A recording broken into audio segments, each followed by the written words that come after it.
that we are better integrated as a team than we are isolated as individuals.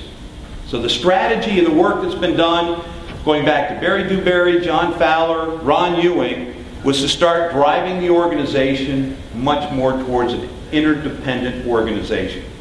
And I was thinking about this and I said, you know, as I'm talking to you folks, how can I articulate the message of what an interdependent organization really is?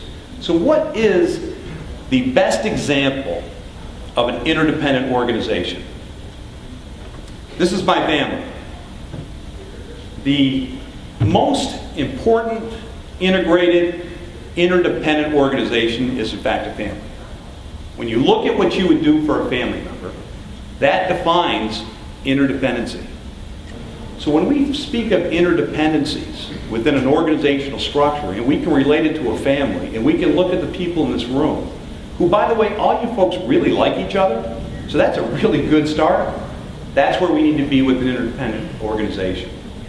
And not independent, but interdependent. We are better together than we are apart. And that's the strategy, and that's the die that was cast many years ago in this organization.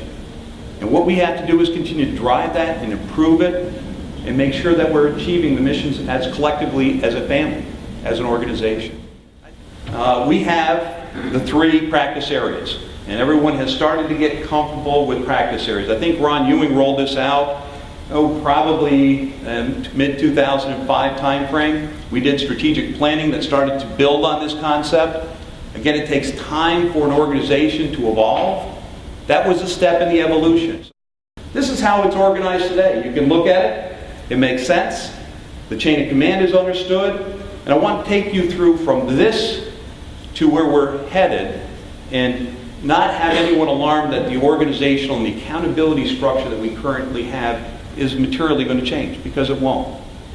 Now you see the subtle changes. You see the architects, consultants, engineers. You look at our website. That's how we branded ourselves. It's about our people.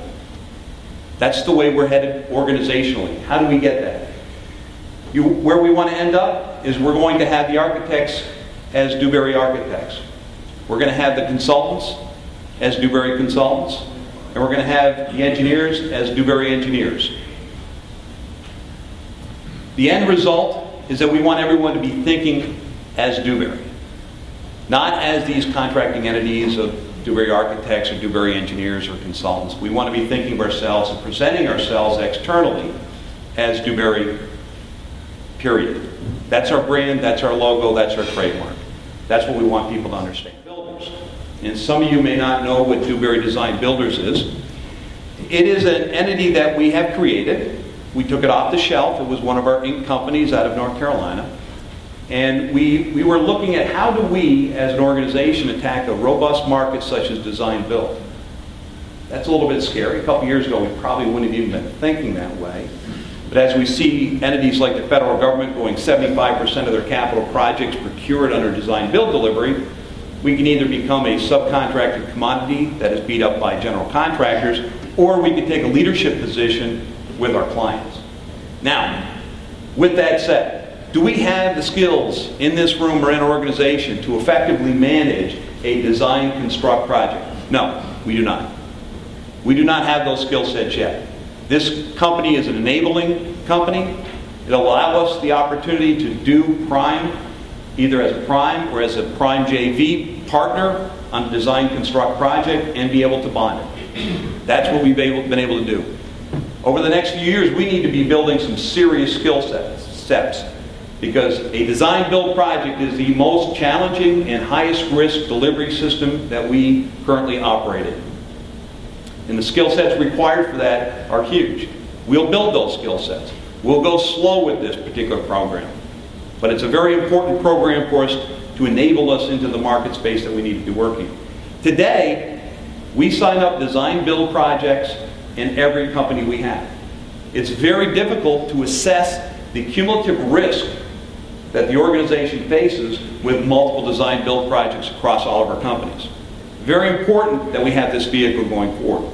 That's part of the risk management element that we want to put in place. Together, and let me walk you through the sequential way that we're going to achieve that end game of having 3 primary companies, 4 with the design builders, executing work around service lines.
I wanted to demonstrate a little bit of how all this could work.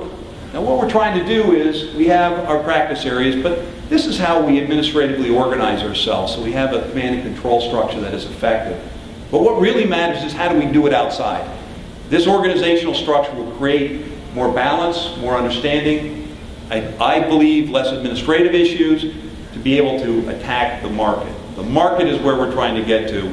The internal organization of our resources is not the primary focus. It's how we organize most effectively to hit that external market and to win. So the external message is to stay focused on what we are collectively as a family, which is Dewberry, interdependent organization. This is the final Monty. It's not radical.